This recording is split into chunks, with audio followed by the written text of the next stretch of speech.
Rick and we have 3 children. And I had my oldest daughter, my daughter before I was married. She's going to be 16 in September. And thank God for that.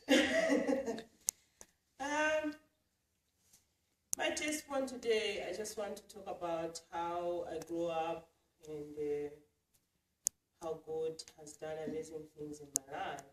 And it's very, very good. And I'm so happy that I'm going to share this with you. I'm just excited. Yeah. And don't worry about my English if you can't get it very well.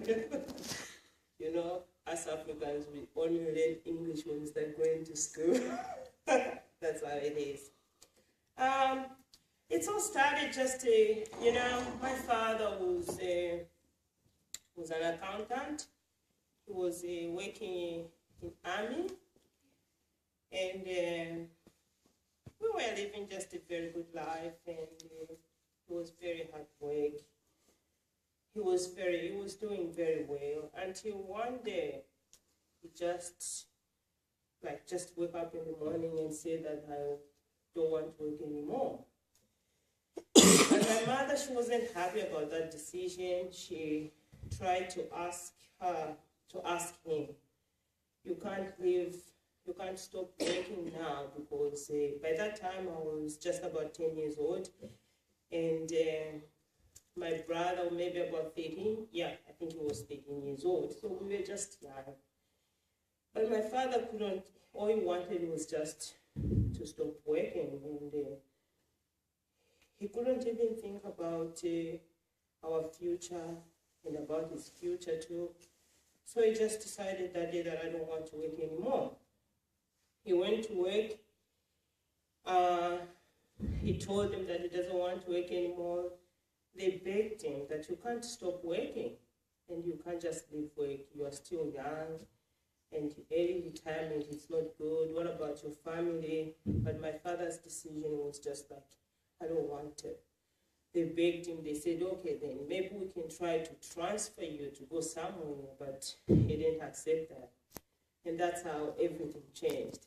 So he resigned, he stopped working. And I just want to encourage you today.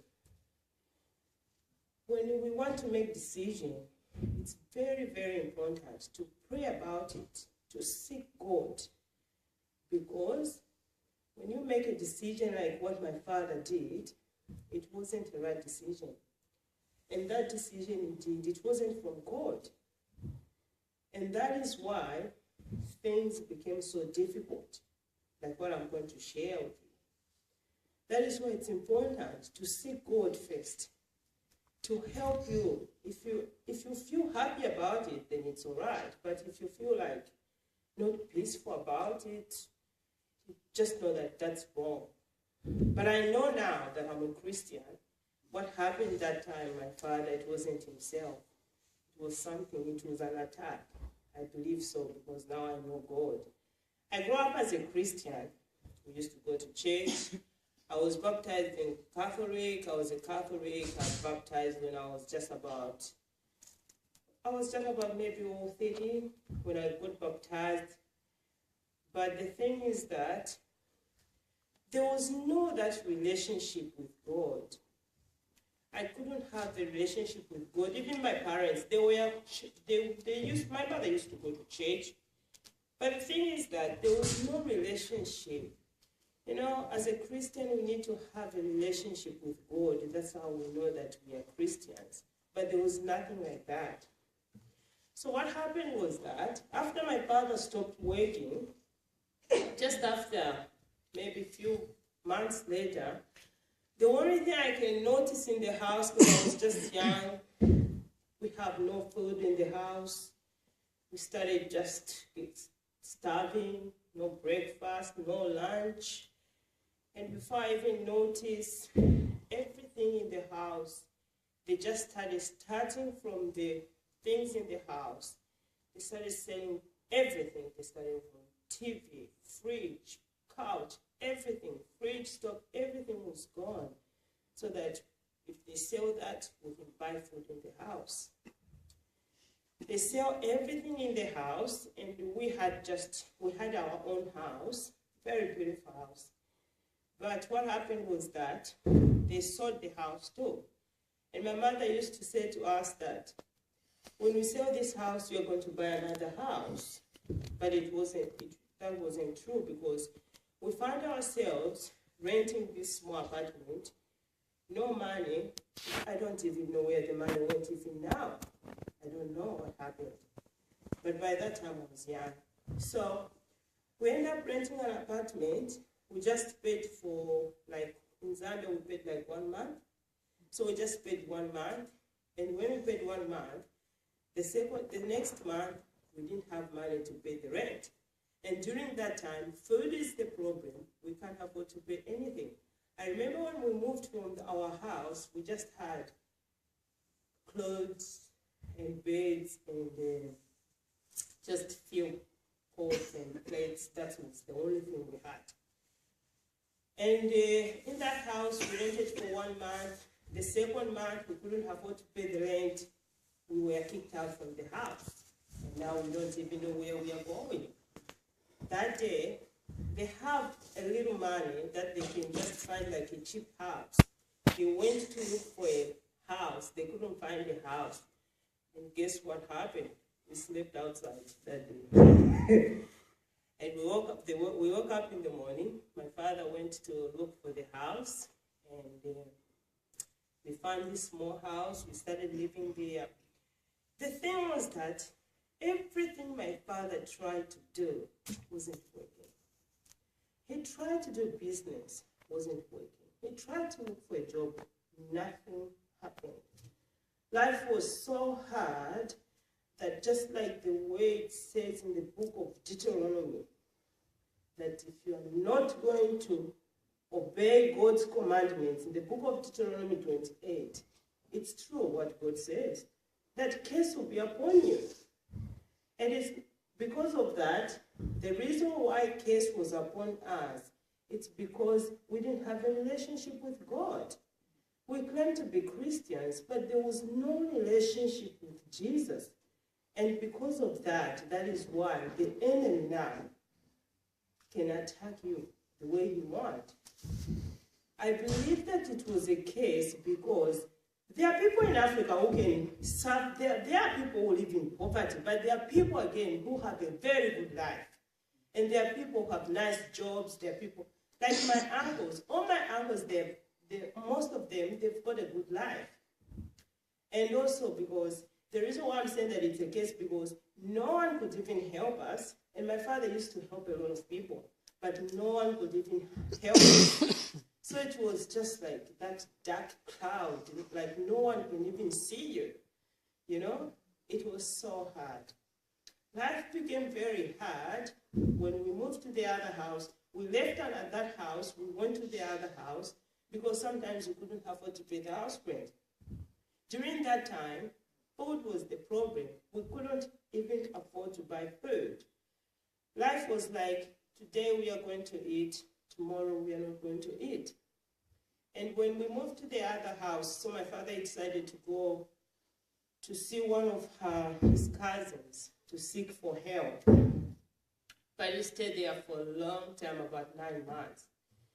So it was just my mother and I, and my little sister and brothers.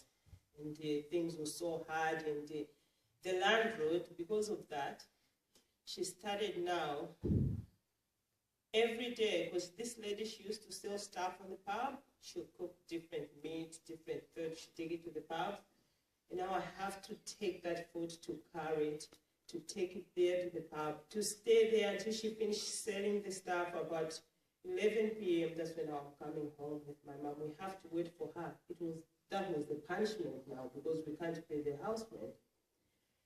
And about food, you know, in the book of Deuteronomy, in the Bible, God said about when you pick up the grains, leave some, just like in the book of Ruth, they were picking up the grains and they have to leave some for the foreigners.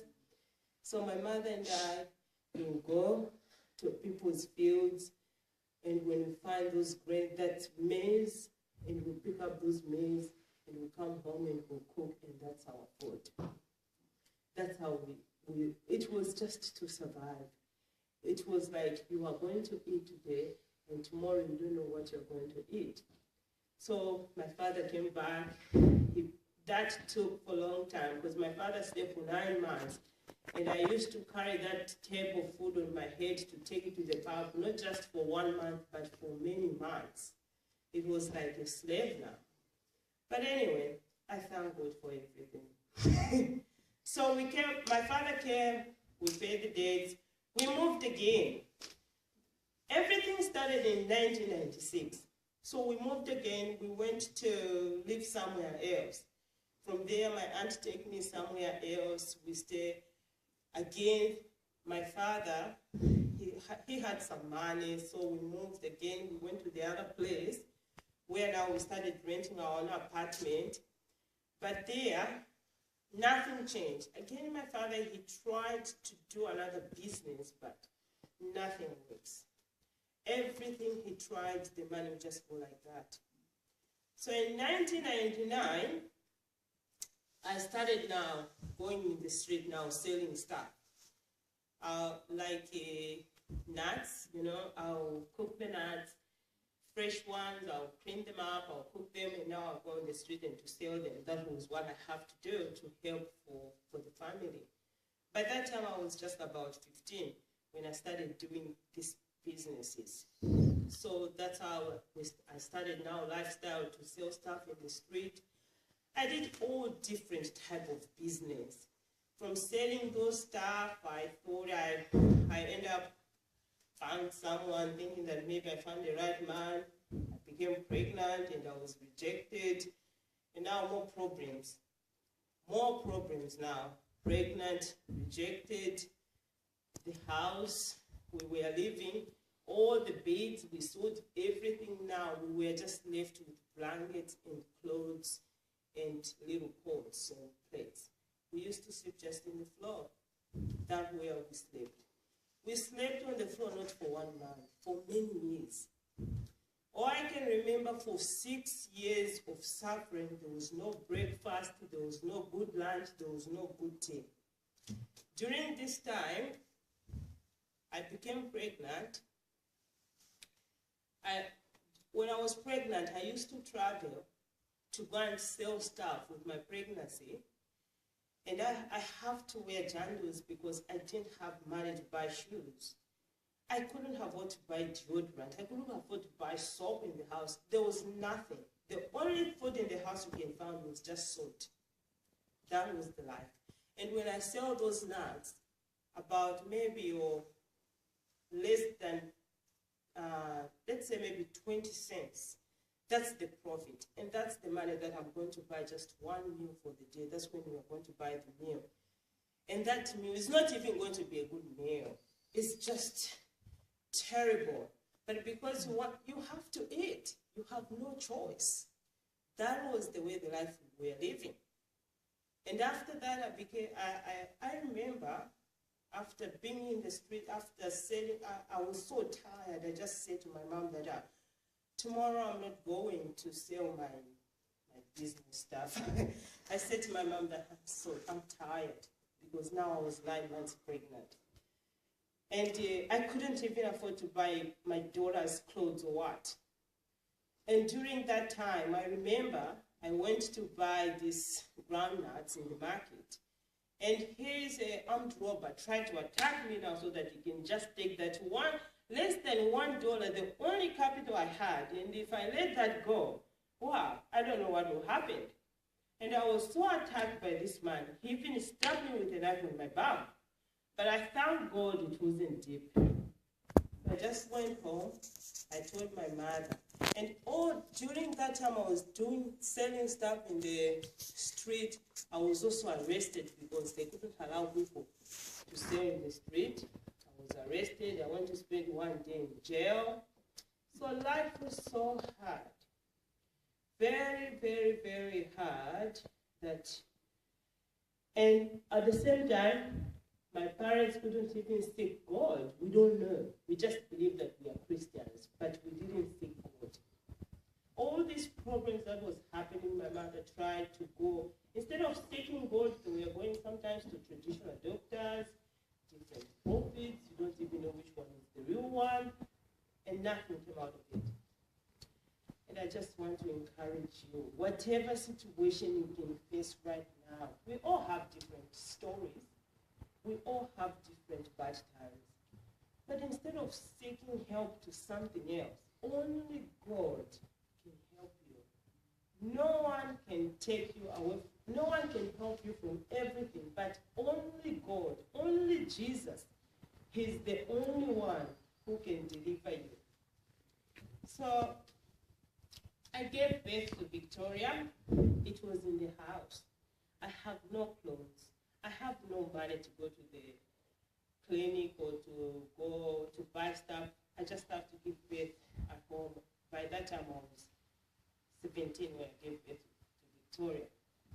So after 4 days, because I gave birth, that was Friday, Saturday, Sunday. After 4 days, my father said that we don't have enough money to pay the rent. We have a shortage. So I have to get up after giving birth to go to the street to sell these brown nuts so that we can make up for the rent, because or else we'll be kicked out now with the baby. So I did that. I came home.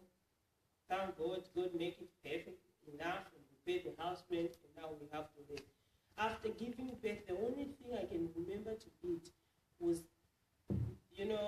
we use maize in Africa, maize meal. Mom cooked a maize meal and a little bit of salt. That was the only food because there was nothing in the house. Life was so just complicated. And I've seen people in Africa, they can struggle maybe sometimes for school fees, that they can afford to bring food in the house. They can struggle maybe to do something, but they can still bring people food in the house. But for us, everything was just so hard. Everything was difficult. Nothing was good. Everything was so hard. So my father, he started doing another business. Because I have to stay home for a while. I just gave birth. But I didn't stay a long time. My father started doing another little business. And this business he was doing, he will go to the market to buy milk, and now he will go to the house to sell it. And the only profit he can make was just about maybe less than $1. And that was just for lunch and to buy food for dinner. Not even a good meal, because the lunch I'm talking about, it's just corn. You just have to buy corn, and those corn is like the ones that they just make it cheap because they're not looking nice. Those are the food that we used to go to because we can't afford. So that's the meal for us for lunch. We ate corn throughout the season that it was just like, you feel like it's too much to eat this, but because you have no choice. I remember we ate rice every day in the house, every day until it was just like, this is not good, but you can't still. We ate bananas, kumla every day, like the season, in Africa the season stuff, and we used to eat that every season. We eat this, every season we eat this. So my father, when he did that business, few months later, on the way to buy this milk, he was attacked by armed robbers, and they took the money, and now we are left nothing. Again, we tried to start another one. So I was back again in the street, selling fish now. I'll go to the house, every house, to ask, can you please buy fish for me? I used to walk miles and miles to do this business. And I just remember, because I was just getting tired of these businesses, and there were so little business, and nothing was coming out of it. Nothing. For 6 years, I can't remember to have. It was so hard that we couldn't even buy. I can't even remember to eat breakfast. When I came to New Zealand, they said that breakfast is the important meal of the day. I said during that, wow, this breakfast thing for us for years and years, we didn't even eat breakfast. We didn't. But we didn't eat breakfast for years and years. So I remember I just said to my mom that, I remember to say to my mom that I'm tired of selling things in the street. Because it was like for a long time, 6 years of selling stuff on the street. You do this business, you do. But I said to my mom that I'm going to start another one. So I started selling these little samosas. Have you heard about samosas? So I used to make them. And now I wake up about 3 o'clock, then we make them, then now I take them to the market, and now we sell them. It was so amazing, and we just feel like, I felt like it was more better for me than the other businesses because I used to work too much. So after that, my father, it was another miracle happened. We thought, wow, things is going to get better. In 2002, my father found a job, and we were like, wow, this is good now.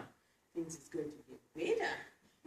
So he started working in 2003 because I left school when I was in year 7. So after 6 years of not going to school, my father asked me, would you like to go back to school? Then I was like, yes, I would like to go back to school now. Because I thought, oh, things now are getting better because now I was working. So my father, we went to start, I started going to school. Then in 2003, he paid the money in February. I started going to school. I was excited about that. That was February. March, 9th of March, my father died. He just collapsed, and that's how he died. And the doctor couldn't find the reason why. It wasn't heart attack. They couldn't find, he just collapsed. He worked just for 6 months, and he died. And life was like back again to square one. And after the funeral, after the funeral, my cousin came to stay with us. My cousin Irene, she was demon possessed. You know, I believe in demons, and I know that they are real. Because what was happening to Irene during that time, it was just, I've never seen things like that. She used to manifest every night about 7 o'clock in the night at PM. She would manifest, and all she wanted was to run away. And you have to make sure that you grab her. No one man can grab her, maybe 2 or 3 people, they need to grab her. And to bring her home, because you don't know where she's going. And this will carry on and carry on. One day, I can remember one day while she was manifesting like a lion, and we had this in the house, we had like someone just clap like to hear this. It was demons now, because they used to come to communicate with her so that they can take her. I was so scared. I was like, what is this happening? And we don't even know how to start praying. The only prayer we can pray was just like, Lord, please help her alone, like to settle down.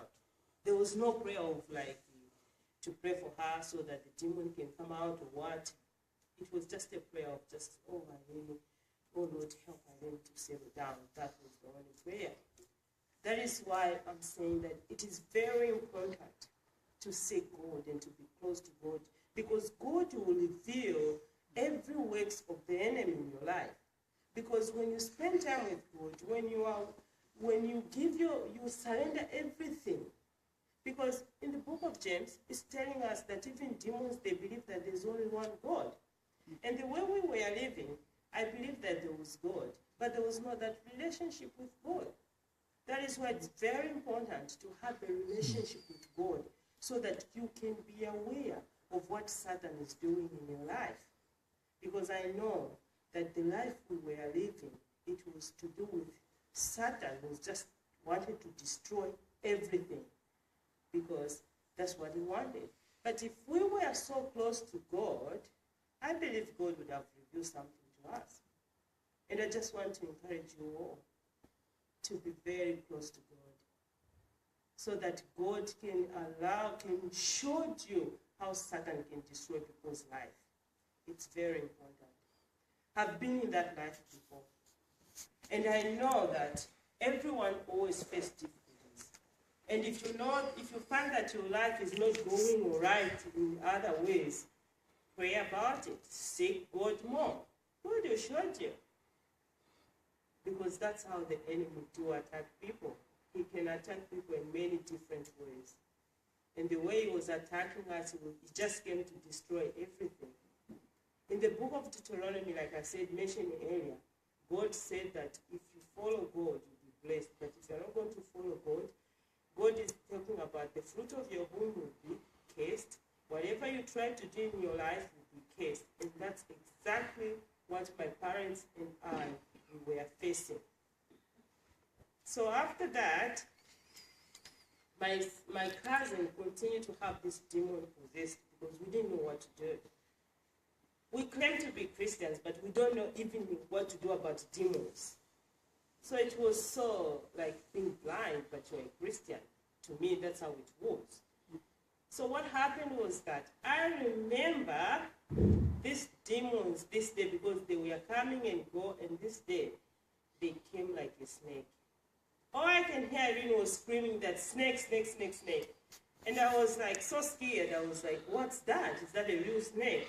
And the next thing I can see, because I have to follow her, because she was running, so I follow her behind. She's saying, snake, snake, snake. She's screaming.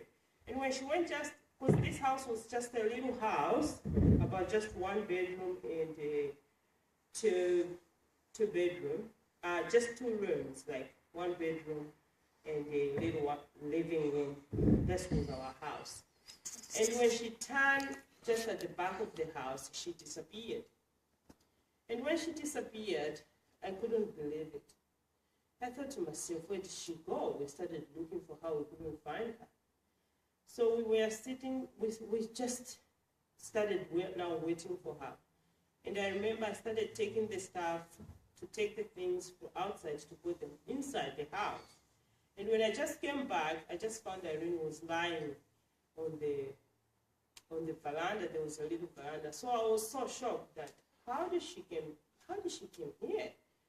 So she woke up, and now she started telling us that today they came like a snake because they wanted to take me. So I said, how did you went there then? How did you? She said that she flew, and she came back like flying. And I said to Irene, what did they say? Now everyone was there now asking. What did they say? They said that they want to initiate her into witchcraft. So because we didn't know what to do, so we just let Irene face those problems on her own, which wasn't the right thing to do. So Irene left. And when she left, she still had those problems. But now, when she left, she had those problems, but now she's fine. But for us, life now is back to normal because now my father is gone. Who is going now to pay my school fees? Who is going to buy food in the house? So I have to wake up 3 o'clock in the morning to make these samosas. I did this for about maybe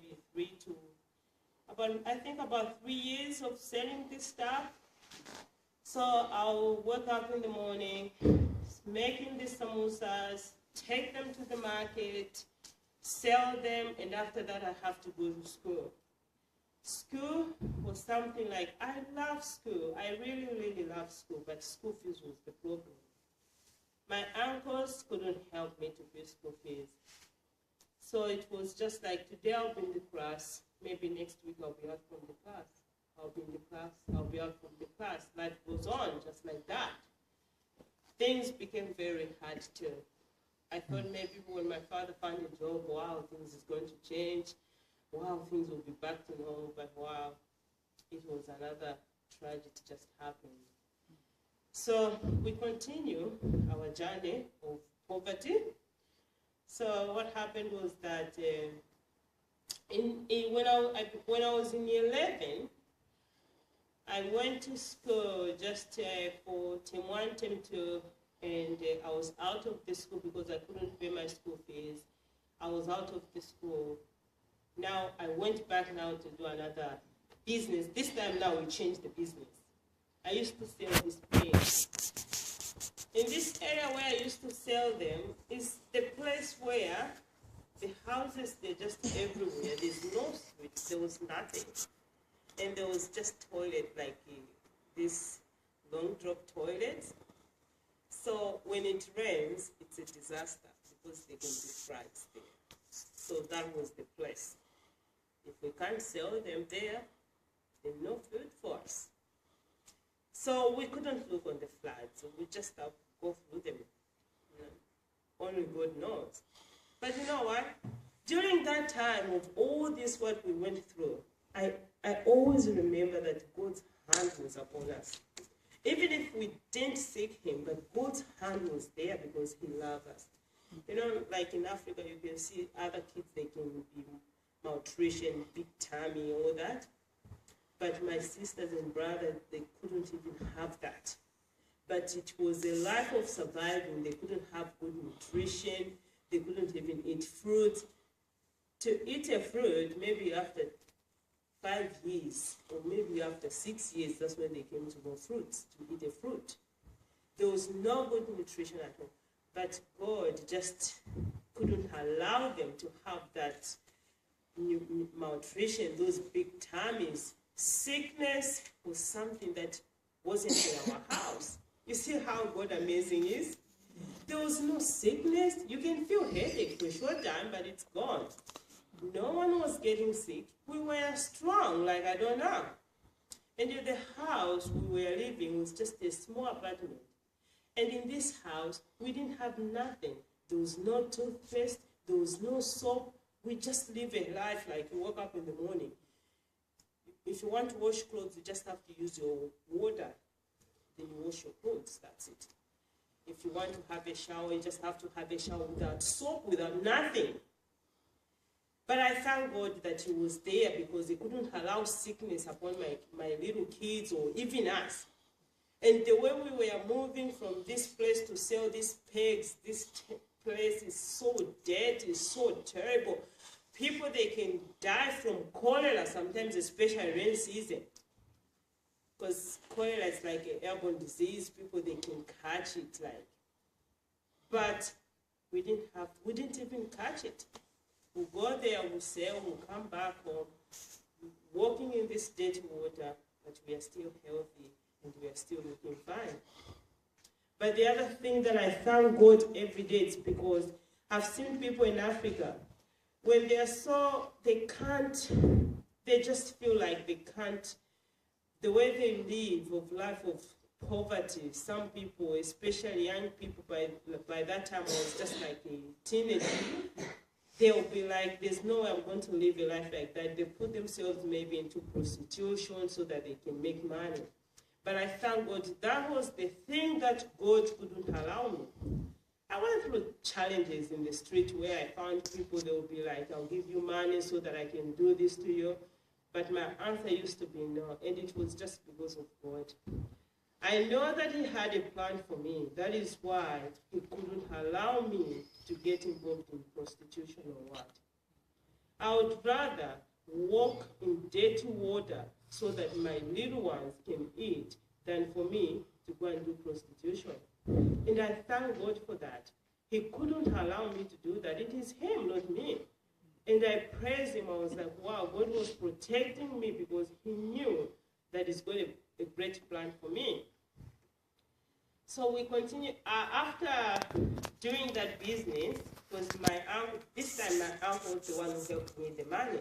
Because I said, I can't go back to school. I have to stop school. I don't have any money. Then my uncle was the one who gave me the money to start this business. I raised the money to buy my uniforms and to buy some, to pay the school fees. So I went back again. That was in year 11. So I jumped from term 3, year 11. I went just straight now to start year 12. In year 12, for 3 months, I used to walk about 1.5 hours from home to go to school because I can't afford to pay transport. Without breakfast, without food, without lunch, for 3 months. And I remember in the classroom, because I used to feel sometimes just feel ashamed. My friends are outside there, they're buying food, they're eating. And here am I, I'm going to be just outside there, looking people, they're eating. So the only thing I can do is just to stay in the class, pretending to write notes, but because I don't have money to buy my lunch or to buy anything. And after school, because we used to study in the morning until 4, I have to walk again from school about 1.5 hours to go home for 3 months. And the second term, when I went back to school, all I can remember was the teacher standing out there, and she asked me, can you give me the money for school fees? I said no, and she said, then you can leave the school. And that was the end of my school. So I came out from that place, I went home, and now we continue selling these businesses, my mom and I, selling these pigs, until I went to school just to write now my exam, final exam. I did my final exam. I was back again to sell these pigs. It was a business where, like, people used to come to me and to say that, how can you, a young child, a young teenager, doing this business? Because this kind of business you're doing is like for people like elder people, like who are not you, like a young person, like a young a teenager. But I have no choice. I have to do it because I can't stay home watching my brothers and sisters starving and my daughter by that time. So again, I just said to my mom that I think I have to look for a job. And my mother said to me, okay, so I found a job. In this job, it was, I asked a friend of mine, she used to work at the Intercontinental Hotel as a waitress. So I went there, I started working just part-time. But the money that they can give you, you work, because I was a waitress where when there's a function, we work maybe all night. We work all night, maybe sometimes twice a week or once a week. At the end of the month, they can just give you maybe about $2.50. That's the money that they give you. It wasn't enough.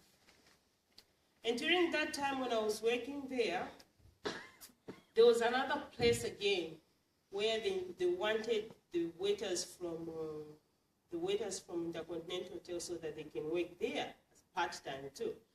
So this place was called Sunday's Creation. It was a nice place. We went to work there and with other group of waitresses, but they were giving us good money for this place. And because of that, I was so happy about that, and I was like, wow, this is good. If I'm working there, if I'm working here, and if I'm working at Intercontinental Hotel, I thought, wow, my life will be good. This is work, this is going to be good. But wow, it was another case coming. I went the first time to work at Sunday's Creation. The second time, I was fine. The third time, my friend couldn't tell me that they want us to go to work there. They just went and they did the work, and I just found out. But I said to them, what did you do that for? So I didn't think too much about it. So there was a time where they called us again to go there, and the manager, he said that I want about 8 people to work today. So we went there, we were 9 of us. But the supervisor, all he did was just to choose 7 people. And the other lady, she couldn't work because that day when I didn't go to work, when she was working, she was drinking. So the supervisor wasn't happy about her. But I don't know why the supervisor sent me back home. He said, I just need 7 people, you can go home. So I didn't think too much about it. I went back home. The second day I came again, the supervisor said to me, you are late. And this is the place where I felt like, wow, if I work here, things is going to be better. I was so happy about it. I thought maybe my dream now has come true. I was so happy about this job. I was like, wow, this is going to be so great. I'll be able to help to buy food, especially food for my brothers and my daughter. But the supervisor that day, I went the second day, the supervisor said to me that you can't work today, you are late. So I didn't complain. I went back. The second day I came early. I went very early in the morning. I was like the first one before anyone. I actually started working before they came. And the old waitresses, they came, and the supervisor said to me that you can't work.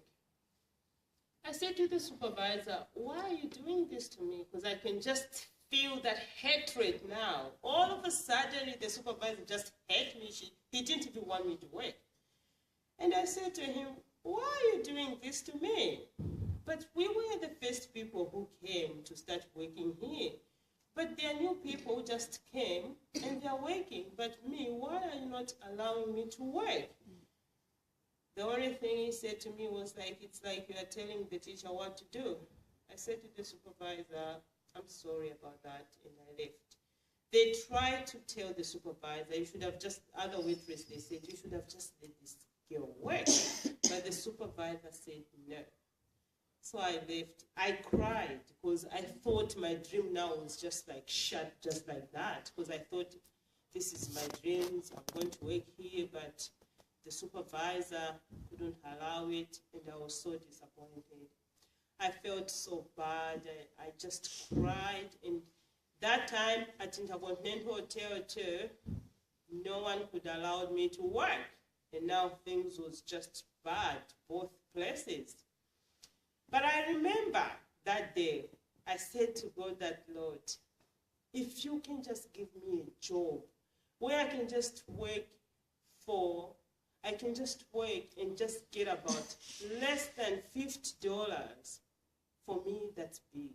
Please, Lord, give me a job. I went home. I was so disappointed. I just felt terrible, and I felt like I actually think sometimes I used to think about, oh, I wish I can just die than to live like this. Because I can't continue living like this. It was like you are expecting like things is going to change, but that's how things now they're going to get worse, that's how it was. So I went home. After a few days later, I had my niece, she used to work at the guest house. She told me a few times about it. Would you like to come out at work at guest house? And I said no, because most people who work at the guest house, they used to call them that they're prostitutes. So I was like, no, I don't want to. So she came now to tell me, Rina, would you like a job at the guest house? Before I said the word, I was like, wow, I asked God about the job. So I said, okay, I will do the job. Working at the guest house was not something like I was happy about it. I went to work at the guest house because I have no choice. And it's because of, I remind myself, like just God remind me that, Rina, you've been asking for a job. So I went straight and I started working. But it took time to forget about that place because I was enjoying my job there. It took me time to forget about it. It took me time it was just like I thought heartbroken, and now I have to heal from that. But anyway, I started loving job at the guest house where my husband showed up. It was, you see how God can do things? And now when I look back, I'm like, I think that supervisor, it wasn't his fault. Maybe God couldn't allow him to work. God didn't want that supervisor for me to work because he knew the plan for me. And while we were working in 2000, I started in 2008. In 2009, when I started working at the guest house, actually things started changing. Because now I remember we can able to buy food in the house. The kids, they used to have breakfast, they were eating lunch, they were eating dinner. So it was just, things just started like moving all right during that time. And after working there for 1 year, in 2009, my niece came home and she said, guess what? And I said, what is it? Wow, at the guest house, these 4 white people came at the guest house. And I was like, okay, I didn't think too much about it. So the next day when I went to work, I used to work as a cleaner. We used to scrub floors, all that. It was a hard job, but it's all all right. Anyway, so I started working there. That day I went to work. I found Rick and John and John Elliott, 4 of them. And Rick, the first thing Rick, he talked to me and he invited me to this church where he was going to preach. And I went to this church for the first time to go because I was a Catholic, so I never used to go like to Pentecost churches. So I went to this church and they were preaching. And during that time, Rick and I, he was just like a client to me. He'll give me the clothes to wash and I'm expecting him to pay me the money. That's how it was. I'll wash his clothes, then he'll give me the money. So I just treated him like as a guest at the guest house. And before he left, I gave him my number. And life just started getting so better. And during that time, when I was working at the guest house, sometimes I'll come close to God, I'll pray. Even before Ricky came into the guest house, there was a time where I can just feel the Holy Spirit, like he's telling me to start praying too much. I started praying, and all of a sudden, I just had this feeling about praying for a husband. It was just amazing. I started like coming close to God, but there was something that I didn't believe about miracles. You know, my friends at work, they'll be like, Jesus can heal. I'll be like, there's no such a thing. I used to say no. If someone told me about that, God can heal, I used to say there's nothing like that. Only Jesus healed in 2,000 years ago, but there's no such a thing. I really, really denied miracles. I was like, no, nothing like that. When I see people, they are praying in tongues, I used to think that they are crazy. That's what I used to think. I thought it's just crazy. There is nothing like that. This is crazy. I couldn't believe in everything, but at the same time, God was like drawing me close to him. People, they'll be like my friends at work, they'll be like, you know why, Rina? Do you know that God can, one day the world will end? I used to say there's no such a thing. When you die, and that's it. I was so against miracles and other things in the Bible. I would say no, but instead of me saying that, okay, let me find out about this, let me read the Bible to see what you are talking about. But I'll be so quick to say, no, there's nothing like that. There's no such a thing, without even reading the Bible. So, like I mentioned earlier, Ricky came in 2009. He came back to New Zealand. We started just communicating on the phone. He asked me to marry me through the phone. And everyone was like, no one was happy about me to get married to Rick except my mom and my family. But all people they can say, oh, my mother's family, they were just against it. They called him all sorts of names, that maybe it's just a Satanist. My boss was like, they're just going to use him like a sexual traffic. But there was just this peace. You know, there was just this peace that, not just because it's someone from another country, but there was just this peace. I was so peaceful about the relationship between Vicky and I. That is why even anyone can talk about bad things, I was just so peaceful. Like I knew that God has sent that man in my life. And that's exactly what happened. And people, they said all bad things. He came in 2010. We had a very beautiful wedding in Zambia, like a traditional wedding. It was good, but I didn't like it. This traditional wedding where they have to cover you up, but now it's hot there, and now you are cooking like inside. You're like you are roasting inside. And until now, Rick comes and now come and take that cloth out of. Like, That's how, and you need to pay the money. You need to put the money there first before they uncover you. That's how it was. But anyway, it was good because most of the people celebrated. They were happy about it. It was an amazing wedding. People, they were so drunk. Like this lady, she went to sleep under the bed. She came in the morning to tell us that, yes, last night I slept under the bed because she was so drunk. Because this traditional wedding, you only allow ladies. Only ladies are allowed to come, but they allowed Ricky because they are from another country. So they were there. So it was amazing. So we got married, and that's how we came to New Zealand. But before I was married, I used to have nightmares.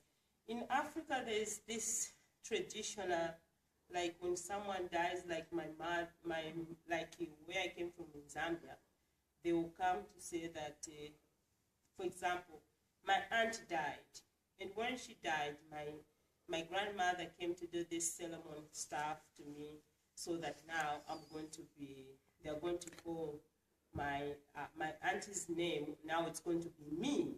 They will use my auntie's name on me now. So they did all this ceremony thing, and they'll put a bracelet on you, that stuff. After that ceremony thing, I remember when I was lying down on Sunday, strange dream. I started having this strange dream, like I'm flying naked. So it was like initiation, like they want to initiate you into witchcraft. So I just started having these strange, terrible dreams. And there was another dream that I used to have, like I'm breastfeeding babies in my dream, but I wasn't happy about that.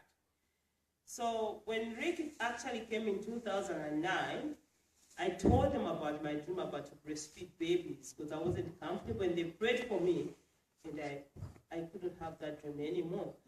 But the other dream that was left is like this, like frying naked. And these dreams became worse and worse and worse. And when I got married, when I came to New Zealand, things got worse. And by that time, I'm still not close to God. I just believe that God is there, but even if I tried when I was waiting to come close to pray, but again, I was like backside again, not to follow that. So these nightmares, they were so terrible that every time when Rick left at 7, I'll have these nightmares. And I remember one day, Ricky's mom came and knocked on because I can hear the phone, someone is calling on the phone, but I couldn't get up on this attack. It was just so demonic that I couldn't get up. It was so hard. I can hear the phone, but I can't get up because I was just like under these demons, like they just fighting me. So Ricky's mom came and knocked the door. I woke up, and I was like, oh, Ricky, just ring me because you're awake. They've been calling you. By that time, I was working at the childhood center. They've been calling you, and there's no answer. So Ricky just called me now to come and see what. So I didn't tell her anything. I just wake up and get prepared and go to work. But they tried to pray for me. Ricky tried to pray for me. Nothing works. But it was just a point where I was like, I think this time I need God in my life. Because no one is going to help me, but only Jesus can help me from this situation. And now, I started now worshiping. Every time when Ricky goes to work, I have to wake up. I started getting so scared to sleep. When Ricky wakes up, I have to wake up. Even if I'm tired, I feel like sleeping, I have to wake up. Fear, I just started getting this fear that I can't sleep when Ricky's not there. So I started now worshiping hill songs. Every time when they go to work, I put hill songs, I'll start worship. Wow, God did something amazing. A few days later, I stopped those nightmares. I still have nightmares, but I'm not scared anymore because I know that the one who lives in me is greater than the one in this world. And now it stopped. And that was now the start of my life. I decided now to give my life to Christ. I surrendered all myself to him. I said, Lord, I give my life. I gave my life to Christ and I was baptized. And that's how now I became a Christian. And this time, God just did amazing things in my life. Those miracles that I didn't believe. First about the tongues, thinking that people, they are crazy when they are praying. I remember one day lying down in the car, on the bed, and I said, Lord, baptize me in the Holy Spirit. Wow, it was amazing. I received the baptism of the Holy Spirit without anyone laying hands on me. That time, I started speaking in tongues. And another miracle happened because I couldn't believe in healing. I remember I had a toothache. It was very painful after I just gave birth to Asha. When Asha was just little, I had this toothache and it was so painful. I remember I called Rick. I was crying and he came home and we went to go up for the emergency dentist. And she told me that, do you want to keep your teeth? Because if you take the tooth out, you end up losing all your teeth. So she said to me that you have to, if you want to keep it, we have to start is it a root canal? Yeah, root canal. But she said to me that you have to, this root canal goes in 3 stages. The first thing we have to clean up, then just another 3 months, you have to go back so that they can work on it. And the 3 stages, that's what she said. So that didn't go. She tried to fix it just to clean it up, and she put just a temporary filling. She said to me that you have to make sure that you go to see the dentist. Not after 6 months. Maybe just after a few weeks later, you have to go, because if you're going to stay for 6 months without seeing the dentist, this filling is just temporary and it will come out and you're going to start again. So we came home, and by that time it was just Ricky was working. And I remember we saved the money for the tooth, but again we had problem with Victoria because she didn't have a uniform. She needed a new uniform. But by this time, God now has been working in my life. I've been spending time with God, reading his word. Because I went to church, I was a Christian for maybe 20-something years without even reading the Bible. Nothing. I couldn't even read the Bible when I was in Zambia, or even to sit down and pray.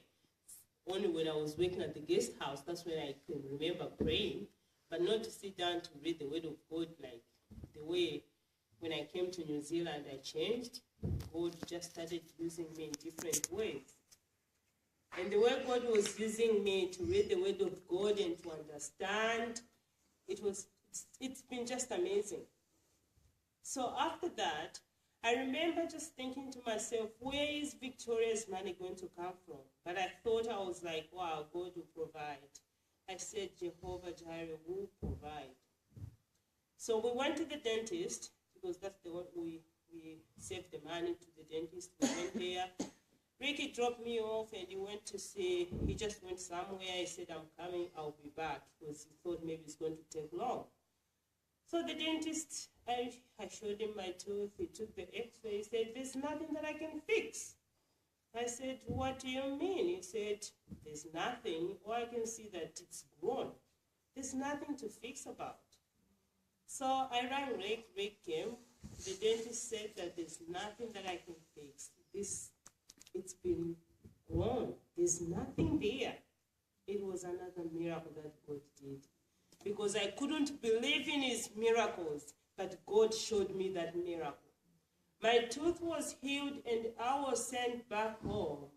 And that money, we went straight and get Victoria's uniform. You see how God can provide? It was amazing. So I just believe that God is amazing. And whatever he did in 2,000 years ago, even now it's still happening. It's still happening. It was not just about that those times. Even now, it's still happening. So that's what happened. I was healed from the tooth. I became a Christian. Usually my mom, she always say that, because